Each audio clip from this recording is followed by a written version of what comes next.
করি। কেন 26 আমাদের কাছে একটা মাইলস্টোন, এটা পার করতে হবে সফলতার সঙ্গে। আমাদের পার্টির একজন বরিষ্ঠ অভিজ্ঞ কার্যকর্তাকে সভাপতি করা হয়েছে, যিনি সবাইকে নিয়ে চলবেন। তো সেই জন্য পুরনো কর্মীরা চাইছে দিন রাত পরিশ্রম করে সেই মিশনকে শেষ করতে। আমিও তাদের সঙ্গে আছি। সেই জন্য কী দিল পার্টি কখনো ভাবিনি, আমি কি দিতে পারছি পার্টিকে সেটাই ভাবছি। তো সেটা দেওয়ার ইচ্ছা আছে। পার্টি যখন ক্ষমতার কাছাকাছি আসে বহু লোক এসে যায়, সবাই আদর্শ নিয়ে আসে এরকম নয়, বিভিন্ন উদ্দেশ্য নিয়ে আসে। লক্ষ্য রেখে পার্টিকে এগোতে হবে, নিতে হবে সবাইকে যোগ্যতা অনুযায়ী, তার ক্ষমতা অনুযায়ী তাকে কাজ দিতে হবে। না, ডিল তো আগেও করেছি, আমি তো এদেরকে জয়েন করিয়েছি, আমার সময় তো এসছেন। কেউ বলতে পারো কারোর সঙ্গে আমি ডিপ্রাইভ করেছি, কাউকে অসম্মান করেছি, কাউকে অধিকার থেকে বঞ্চিত করেছি, পুরনো হোক আর নতুন হোক। দিলীপ ঘোষ বল, দিলীপ ঘোষ যখন মনে হয়েছে পার্টি আমাকে গুরুত্ব দিচ্ছে না, আমি সরে গেছি।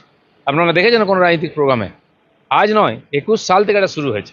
আমি ধীরে ধীরে নতুনদের জায়গা দিয়ে পুরনোদের সঙ্গে আছি। যখন আমাকে ডাকা হয়েছে আমি গেছি, আবার যখন ডাকা হবে যাব, নাহলে দূরের থেকে পার্টির সেবা করব।